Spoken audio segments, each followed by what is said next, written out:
Welcome, everybody, to the American Space Museum. I'm Marquette, and we're so glad you're with us for this episode of Stay Curious. And look who's back, sitting beside me, Triple T. Yes, sir. Thank Hey, you very Travis, much. how you doing, man? Thank you. I'm glad to be here. Well, we're glad to have Travis Thompson with us here, nicknamed Triple T, Travis Todd Thompson. Yeah. And we haven't had you on in a while.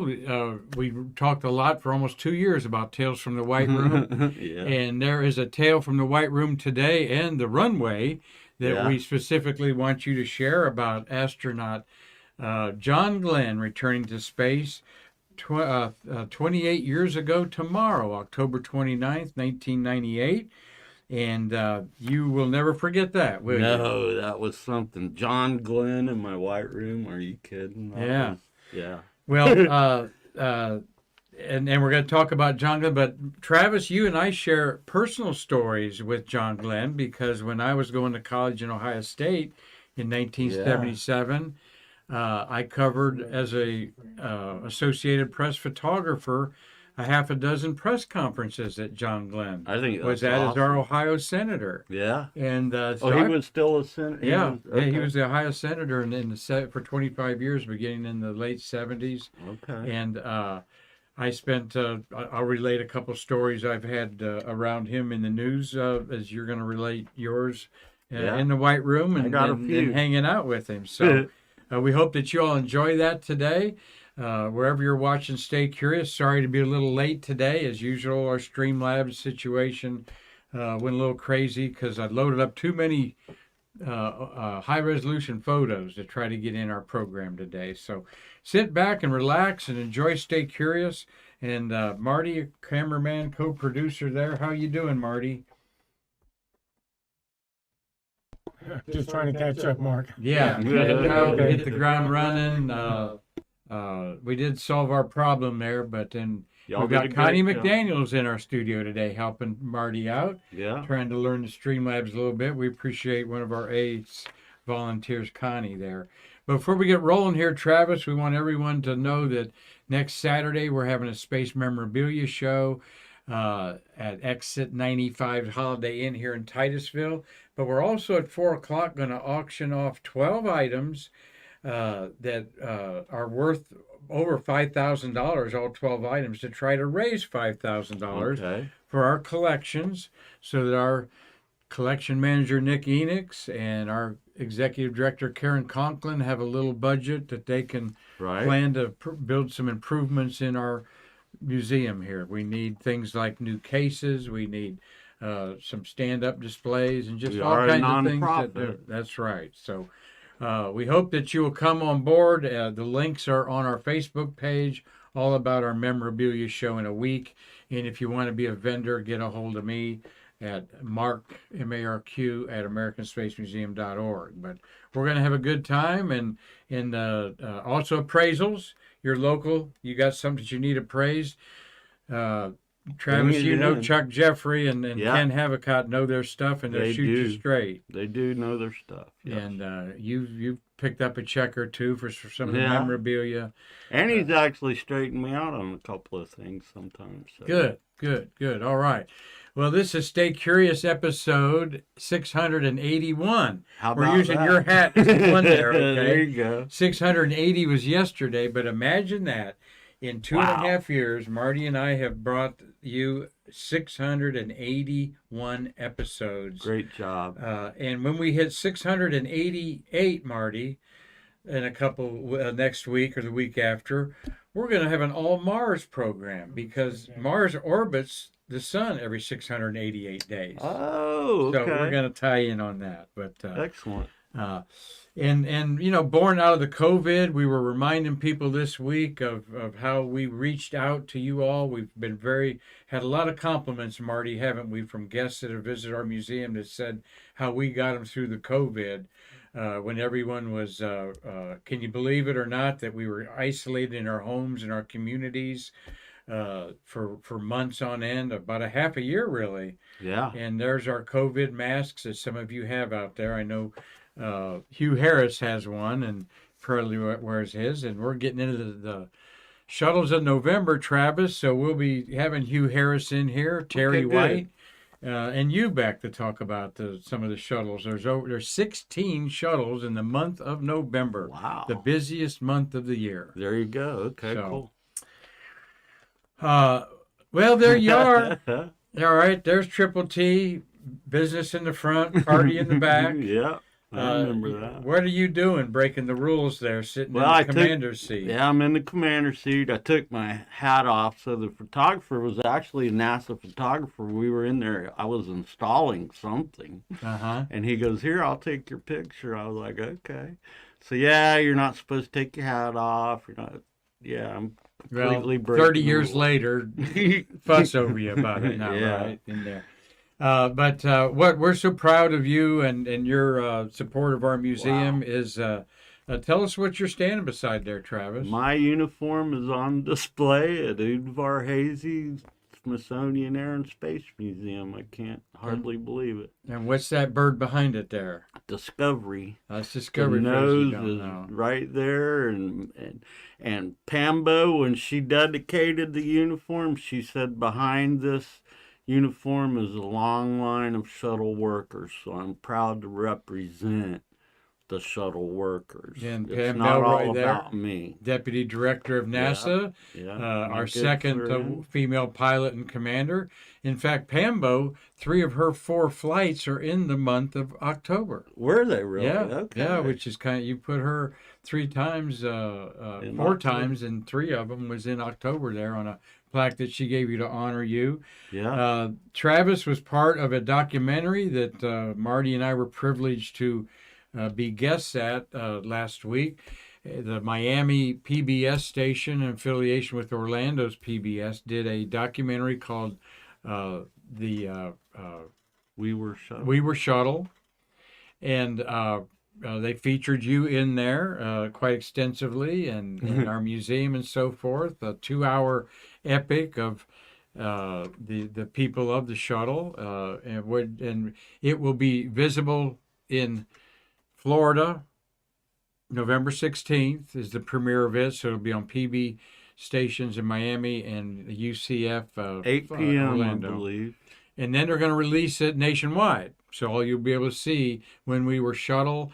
Terry White's in it. You're extensively shown in it. Gene Wright. Gene was in there.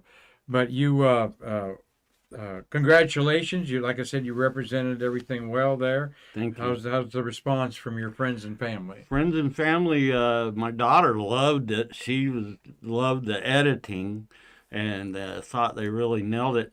Actually, I got to talk to Terry and a few of us later. We thought that the PBS people really nailed the whole story, nailed the sentiment, how much, at the very end, I said we put our heart and soul into it, which is true. And we were a big family, so a lot of that I liked that they put in there. Yeah, it did get the family aspect around in there, and Right. the pathos of the tragedies, and Yeah. and even being given your pink slip. And I'm always amazed, folks, that you don't have a job August 2011, but the last 3 orbiters, particularly Atlantis in July of 2011, were some of the cleanest spaceships you flew, right? Oh yes, yeah, they were all just. It was, to me, we were flying the safest and cheapest that we'd ever flown. Well, let's look back at that. That is When We Was Shuttle, a PBS special documentary that will be coming to a PBS station I believe near you everybody's in the gonna- spring. So I believe everybody's going to really like it. Yep, So look so- forward to it.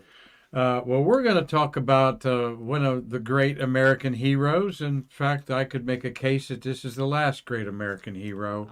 Died at age 95 in 2016. Of course, the first Mercury astronaut to orbit the Earth of our 7 heroes during the moon race with Russia. We know him as the 40-year-old Friendship 7 astronaut of 1962, and then in 1998, at age 77, Yeah. he wanted to go back to space. And he wanted to, and at that time, he was the oldest person to go to space. There's been some suborbital people eclipse that. But what was your reaction when it filtered down through the water cooler talk that astronaut John Glenn wanted to return to space after? I thought it was way just cool. I mean, here's John Glenn. Are you kidding? And I remember leading up to it, all the training and everything, and he was just so attentive and paid attention to everything, and called me sir. I'd turn around and look for my dad. So. Yeah, well, we'll talk in a minute here about you with him in the White Room there. We've got, of course, some pictures of that. There he is getting in the Mercury capsule there. Your mentor, Gunter Vance, probably behind him there, the pad leader. I would think so. And what a difference in the spacecraft.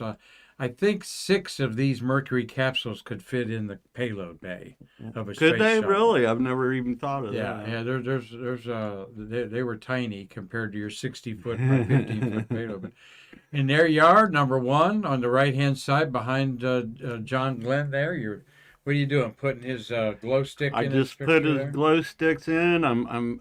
There was actually like lint and stuff on his parachute once we got it on. So I was picking the lint off. And then my buddy there is checking him out, the suit tech, the one that has his head down. He's checking him out to get him to say yay, that he's ready to go in. Number 6 is my NASA quality, Danny Wyatt. Mm-hmm. And we're just, checking him out. And, what's kind of cool is they were worried about him. 77, you mentioned. Mm-hmm.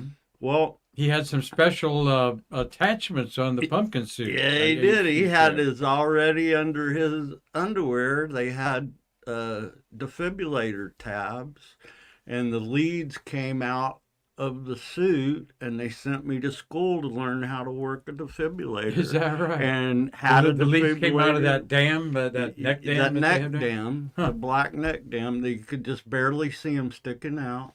And I had it right there next to me, and I was ready to hook him up. But he was so calm and just as cool. Like I said, he kept calling me sir. I was thinking, you're the only sir in the room. Come on, Really? But it was just so neat to have, to me, a living legend in the room. Mm-hmm. And for the 3 days leading up to it, all the training. I mean, I went and watched him drive the M113 and all that kind of stuff. And I just had a great time, just God, But he was really attentive and, really took care of business. Well, we'll talk about it. Well, we'll talk about the launch here in a minute. That he got a lot of attention. It kind of made the other 6 crewmen a little resentful. Yeah. But he couldn't help it, could he? No, and it wasn't his fault. But I mean, the media was relentless. Mm-hmm. I mean, here's John Glenn, his 2nd mission. I mean, it was a big story. We'll see the crew here. Chris Brown was on his 5th flight. Kurt Brown, thank you, was on his 5th flight. I think that was his 3rd as a commander. 2nd or 3rd. Yeah, so he had a little. You said we'll talk a little about that when we see the walkout picture here. But yeah, they did. I think, how did Kurt put it about that? There's other crew members here. I remember at one of the briefings, he said, point blank, there's 6 more of us up here, right? Right. And I think the media kind of got the hint when he did that, because that was pretty bold for a commander. Yeah. And then they started asking pertinent questions about the mission, which was a biomedical something. Yeah, very important mission there. Well, that's you in the White Room in your business wheelhouse. Yes, sir. With John Glenn, and in 1977, this was my office. Awesome. Where I photographed young John Glenn there in 1977, Senator of Ohio, with Walter Mondale there, vice president at the time, and Howard Metzenbaum's the guy in the middle. Okay. I would think that's a Secret Service agent over Oh, Mr. yeah. Glenn's shoulder there. And my job was the Associated Press would call me up as a photography stringer and say, Mark, Very get cool. your butt out to the airport. John Glenn's coming in with the vice president, and we've got some, grab some pictures, all right? Great job. And so that was with film, and I probably had a 24 exposure roll of film there that I had to get not just one good picture, Travis. I had to get two because back in the 70s, you had a morning newspaper and an evening newspaper. Oh. And the evening paper Yeah. didn't want to run the same picture that the morning paper ran unless it was something real spectacular. So you really had to kind of try to get two different looks Okay. in there. But very, Awesome. very proud that I was dispatched out there many times to cover airplane events like this. I was out there when Larry Flint of Hustler magazine, really? after he got shot, came back to the airport. He lived in Columbus, Ohio. Wow. So, very fun time, and film folks photographing there. And I'll tell you a personal story about John Glenn at one of the press conferences here in a minute. But yes, I about wet my pants because he was a hero to me, just with Gus Grissom there and Yeah. Al Shepard. And this was the triumvirate. This was the three guys that were tapped that one of them was going to be the first one to go to space suborbital, and the other one of the other two were going to orbit the Earth for the first time for America. And of course that happened, that we had John Glenn. Then later, here's the walkout. This picture's a little out of sync, and we're going to go with that. But here's the walkout years from 1962 to 1998. Okay, 36 years later, there, John Glenn, led by Kurt Brown. You have Mackay is the lady astronaut there. We celebrated the birthday of Robinson. There is he's in the middle, smiling. There is his birthday on October 27th. You got Lindsay, Perezinski, and Duke there. Right. And a big bio lab there, a big crew of 7, a lot of training to keep them cohesive, isn't it? Yeah. Friendship 7, there's the logo for that. John Glenn's 3 orbits of the Earth. Again, him getting in his small little spaceship there. There's the launch and that beautiful Atlas II rocket. And what I think's neat is this Atlas rocket, Travis, launched 4 Mercury astronauts, Glenn, Carpenter, Schirra, and Cooper. And the an Atlas V rocket is crew rated to launch the Boeing Starliner. Oh. And so we can't wait to see an Atlas get into service again to Yeah. launch humans to space. But this was February 20th, 1962. And I am 8 years old. Our family lives in Winter Park, Florida. Okay. And I woke up with the mumps. Ah. And instead of going to school, I went outside in the backyard with my mom, and I'll never forget it, going up above the Wow. tree line. Yeah, cool. All right. And then I never saw another launch until I saw a SpaceX launch here. Really? 5 years ago. I went to several scrubs of shuttle launches, but Right. never saw another rocket launch. Huh. And I'll tell you a story about in a second here. But That's the button. the button that, That is the button that T.J. O'Malley pushed to launch Mr. Glenn yeah. in 1962. Of course, that was on a console and got dug out of a console immediately when that happened and ended up in our hands here at our museum somehow. Yeah, that's wonderful. But so who pushed the button? Did Mike Leinbach push a button there as launch control to launch your shuttles? Not really. He just gave the go. Yeah. He gave the go. They have what's called a sequencer is the Yeah. thing that really Yeah, launches actually, sequence. it's a computer that launches everything. No more buttons on there. No. Coincidentally, well, not coincidentally, but there's John Glenn strapped to his seat. He never did. He couldn't move around No, that like he wasn't. did. I mean, this had to be cool for him to finally move around in space. He experienced weightlessness. Right. He ate a tube of applesauce. First The- thing that anybody ever ate Yeah. on orbit. But he is strapped into his seat. He ain't moving anywhere. No. Right? He feels a little light maybe in his butt and stuff. And 3.5 orbits, if I remember Yeah. correct. Yeah, and so there he is inside his spaceship there. And when he came back, he became a national treasure. Yeah. Too valuable to be put back up in space. Yeah, Mr. Kennedy at the time was president, and he basically grounded John Glenn because you just said it. He was too, you couldn't, if you fly again and get hurt, no bueno. A popular Democratic senator in Ohio, one of the few astronauts who really became a successful politician. Yeah. There are several that have tried, some have failed to get elected, which you're thinking like, wow, an astronaut, you think it'd be no-brainer in people's minds, Yeah. but they're not. Mhm. They're people too, and Correct. have opinions and decisions that maybe didn't sit well with people. But yes, he was very popular. And what did you say, 25 years? 25 years I he did was an not Ohio realize it was senator. that long. And this is a photo I took at a typical press conference where after classes I would get an assigned sheet where I was supposed to be the next day Right. or get called up. Associated cool. Press, by the way, gave me every month a roll of quarters, $10 worth of quarters, and said, Marquette, you have no excuse to call us. We want to hear from you twice a day. If not at home, go to a pay phone Okay, and yeah. call us. And Back in the day. tell us where you are. Yeah, they gave me $10 in quarters to make sure that I called them every day. That's cool. That's a neat So as a story. poor college kid, what can I say? Yeah.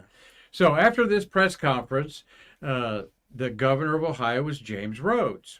And James Rhodes became friends with a man named Dave Thomas, who founded Wendy's Hamburgers.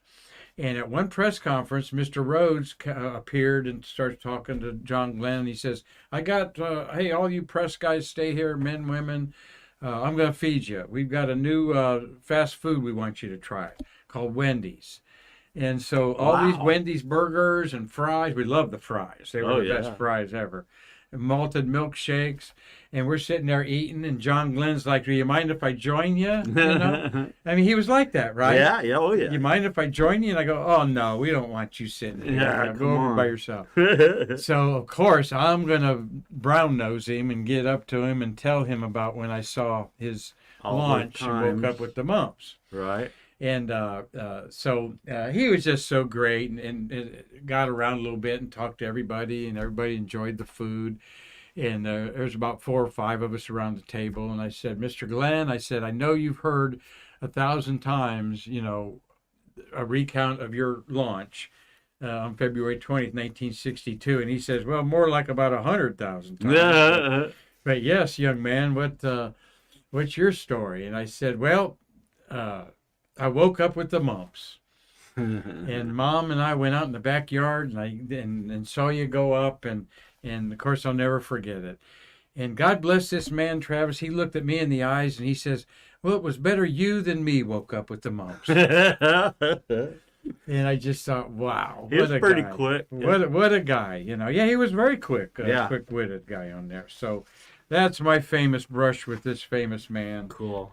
who I'm proud to have captured a few decent photographs of there. No, you did good. I like that. Well, let's talk about your brush with fame here. STS-7, October 29th, 1998, was a sunny Thursday.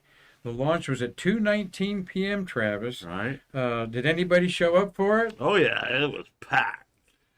Man, it was packed. Yeah, I remember it was just a lot of hype, a lot of people, and Marty, what do you remember about the John Glenn launch afternoon, if anything? Which one? Well, yeah, you saw them both, didn't you? No, I didn't see Mercury. No. Oh, you didn't see the Mercury? No. Well, the STS-95, you were working, Marty was a SSME engine manager there, and had to have a lot of excitement in the building, I would assume. I mean, all the launches are exciting. I really can't tell you what I thought about it when he launched. Okay. Fair enough. Security was an issue. Oh, Lord. As this was also President Clinton became the second incumbent U.S. president to witness a rocket launch, joined by his wife Hillary on the roof of the VAB. Right. Richard Nixon came as president to watch the launch of Apollo 12 in November '69. Right. So what was that like? Oh, man. Security was really, I mean, there's men and women in black uniforms standing around with machine guns. Wow. And it was more visible than on most launches. Mm-hmm. And then my ASP got a call, hey, do you want to come meet President Clinton? Really? So we all went to the firing room right after launch. And we go up, and here I'll never forget is this 6'2", red-headed, beautiful Secret Service agent standing there with no expression and her arms behind her back. And we came up the wrong elevator. Uh-huh. And we surprised her, and that was not a good thing. So we got escorted into a room, a holding room, so they could check out who we were. And then my ASP was the only one that got called in to meet Clinton and Hillary. Who was your ASP? That's your astronaut. I remember on base here. Yeah. You're I remember Cape his Crusader. I remember his face. I'm trying to remember his name. Okay. I'm trying. Maybe it'll come. This is the first, and this is a beautiful Tom and Mark Usiak photograph of the Discovery on the launch pad. Oh, yeah. This is the first mission where a space shuttle orbiter used NASA's meatball insignia on its markings. It replaced the worm logo that all the orbiters had. I still hate the worm. And Endeavour, Atlantis, and Columbia would follow on their respective missions with the NASA meatball put back on it. Well, it was never on it. It was always the worm logo on there. That's the best thing NASA did, in my opinion. I love the meatball. This was a rare event, too. Oh, because the launch, the weather was 100% favorable, and the landing facility was 100%. That's like unheard of. Mm-hmm. So you had some good karma going along with you there. Yeah. And again, the Usiak brothers, there you are in the White Room again. Let's see, we got the walkout there that the Usiaks took. They always talk about, Travis, how hard it is to get everybody's heads. Oh, yeah. As everybody's bobbing around there as they're walking to the van. Yeah. This is how long before the launch? A couple hours. Mm-hmm. Because, I'm in the White Room waiting on them already. And then they walk out, and then they actually stop and drop off some dignitaries at the by the firing room. Yeah. And then they continue to the pad. They come through the roadblocks. And there's also a helicopter above them. So what I would do is stand at the White Room, and as soon as I saw the helicopter, I knew the Astrovan was coming underneath. That was a little tidbit of space history from Triple T. You see the helicopter moving, you know they're headed your way. Yeah, and the helicopter would come as soon as they follow them to the gate, and the Astrovan would start coming up the hill, and the helicopter would circle around the pad once or twice, and then go back. Well, there's Kurt Brown, his fifth flight, second as commander, who we mentioned tolerated the overblown media hype about Glenn, that Glenn couldn't do anything about, really. Not really. But, boy, I'll bet he was glad to get in that van and let's get in the spaceship and get the heck out of here. It was a different mood when they all showed up. They were ready to hit it, ready to go to work. Marty and I have been going out and seeing the astronauts of the day, where our good friend Nick Thomas is the astronaut wrangler, I call him out there. Yeah. And one of the astronauts said that they say there's an astronaut prayer that they say in the van. Yeah. You know what I'm talking about? I think I do, but go ahead. How do you think that prayer goes? Something like, Lord, don't let me screw up. Something I don't remember. Exactly. Lord, have mercy on you if you screw up. Yeah. On there. So there's a beautiful launch from the remote cameras of the USIAC brothers. Hey, guys, thank you for sharing these with us. One thing of note was that we have a drag chute door that covers the at Landing. STS-49 was the first one to have the first flight of Endeavor had a parachute, drag chute to slow it down on the runway, basically to save the brakes, right? Yeah. And the drag chute door fell off the orbiter at main ignition. At main ignition, and there were some concerns that the drag chute would deploy prematurely out in space or prior to touchdown. So they didn't use it during the rollout, apparently. No. When Discovery but I remember did come down Kurt, 10 days later. I remember Kurt talking about it. What they were ready to cut it loose in case it did deploy early. So they were like on the ready. Mm-hmm. No concern about it compromising the orbiter on reentry. Not really, because of its position at the very back. And gorgeous launch, a gorgeous day, picture perfect Thursday. Hundreds of thousands of people witnessing this all over the Space Coast. And they had a beautiful 10-day mission in space. Here is John Glenn up there. Say hi to a couple of our friends out there. Your daughter Tanya's watching. Oh, good. Tanya's watching. Madeline Yep. Ophelia, there she is. And Carlton Bailey, Tom Usiak, Doug Forrest, Gary Gerald, Daniel DeJong, Ben Hussett, Dave Strange, Stangy, and then Pamela Shivak. Pam Shivak there. And there's a neat little panorama from Mark Usiak of that STS-49 launch from the, 95 launch from the press site there. There's the VAB, and where would you be watching that launch? I'm a little to the right over there by the roadblock, and I'm on the other side of the rope so that I can go back if I have to. Beautiful green screen there. Great shot. Great capture good. there. I like that. UCF, good job. And you kind of get an idea of how many people were there. And basically 8 days of that 10-day mission, Glenn was a human guinea pig. Right. They really worked him over. Here he is on medical experiments. That was part of why he was chosen, because since his Mercury days, they had a 3-decade baseline because he always went and got the free physical at Johnson Space Center, right? Well, NASA had all of it, and this is the main reason, really, not because he was a senator, but the main reason that he got to fly was because NASA had all of that early 60s, they were guinea pigs then, too. So they had all of that medical data, and the first thing they wanted to know was how did it affect you up to 77 years old? How are you different from this 77-year-old that's never flown? And basically, you get a little more radiation. But then when he flew 8 days of this 10-day mission, was him working his butt off with them treadmilling him and just everything, bicycle, just working him so that they could compare the new data against the old data.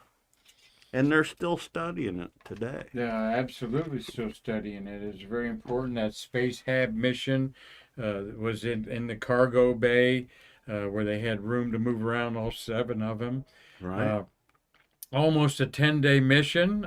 He was in space for just 6 hours on his first mission. Right. All right. So he had to have enjoyed it. But so when you come back to Earth, Travis, you have to, I understand you have to hydrate yourself. Drink a lot of fluids. NASA wants you to hydrate. And you, because what's the physiological things? Were you told about it? Not really. But it did. But it didn't work out too good for Mr. Glenn coming back to Earth. He drank too much water. Uh-huh.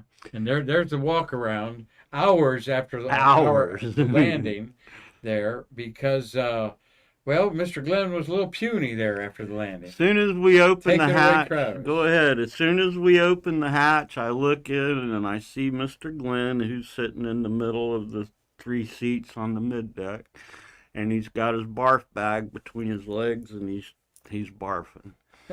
So I knew right now we got a problem. I let NASA immediately know, and While the world is waiting for the oldest yeah, space astronaut and American hero to make an appearance. yeah. So NASA came to the door, one of them, and told me to stand at the door and do not let the commander out. Don't let any of them out until Glenn is done with what he's doing. So I had one of my suit techs, Mike Berkenshire, and he helped walk Glenn around for 45 minutes it took while he got sick. And we walked him around. We took turns. Finally, you know, when you say something stupid, it's too late to take it back. Okay, yeah. So Glenn says, Trav, I think I'm okay. I said, are you sure, John? Because there's only about 1 million people watching. And it took another 5 minutes. Yeah. He did. So I had to be quiet. Yeah, I learned to keep my mouth shut. Uh-huh. Then, anyway. But it was very cool. And once he got out and they walked around, I mean, I really had to bump heads with Kurt a little bit because they wanted out. But NASA couldn't let the other 6 out without him. The media would have had a fit.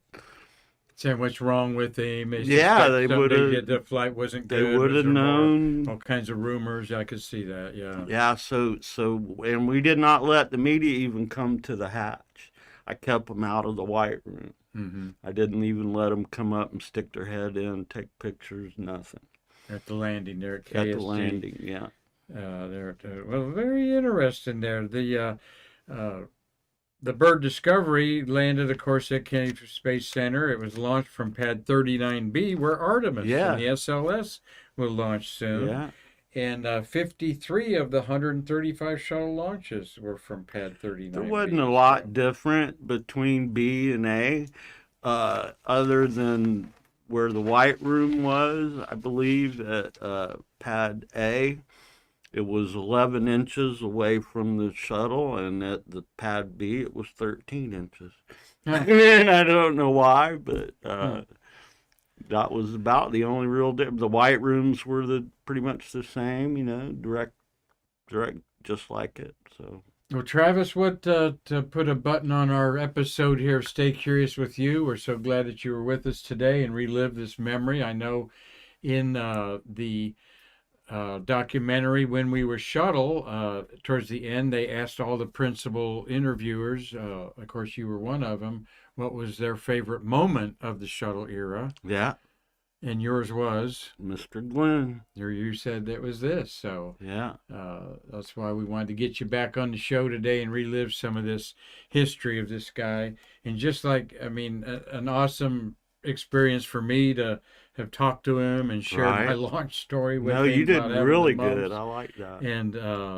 And so like you know, there's some things I do kind of break the rules once in a while. And I didn't want to pass up the opportunity to when we were doing some house cleaning at some of our exhibits here, to put on Mr. Glenn's hard hat on my hard head. And, I love it. And get a little of his DNA rubbed off on me there. 2 guys they were told that they were going to tear this hangar down, and one of them looked inside a locker and he said, Jay Glenn, we might ought to keep this. Yeah. It hung in that locker for years. Nobody knew it was there. Yeah, there still might be some things in the lockers down there in the rubber room or somewhere down there. But an honor, like I said, to be part of brush with a famous person like John Glenn, and then to be involved with the American Space Museum and have the privilege to represent us in so many things, including Stay Curious, and to snag a little little history there myself. So That's way cool. Triple T, glad to have you. There's our American hero. Look at him, yeah. Man that has both affected so many lives. Such a kind heart. Died at age 95 in 2016. You know, he was married to not just his high school sweetheart. Annie Glenn and him met in elementary school. Wow. And were together for over 75 years, 80 years. She Yeah. died in 2020 at age 100. Wow. I think she outlived him by about 5 years. So, Awesome. Triple T, just thank you for sharing a was little bit of your fun to life be there back. with us today on Stay Curious, and great to have you here. Marty, we got anything to finish on our Streamlabs program there? Well, we thank everybody for being with us on Stay Curious. Yeah. And another great week of programming, and we are going to... 681. That's awesome. right, 681 episodes next Monday on October 31st, Halloween. We're going to do some of the scary astronomy objects in the sky for a Halloween show. Okay. And then we are already working up a program with Terry White next week, our orbital processing facilities manager, to talk about 16 shuttles launched. Oh, in the yeah, month of November. Awesome. So. Triple T, thank you. I for, appreciate it. Well, thank you. Thanks for having me back. You're welcome. I've missed it. Well, we're going to work on some more programs to get you back here. Okay. And like I said, thank you to everybody, and thanks for a great week here at the American Space Museum. And until we see you again, I'm Mark Marquette saying, come see us to what? Bridge the space between us. Come see me, please.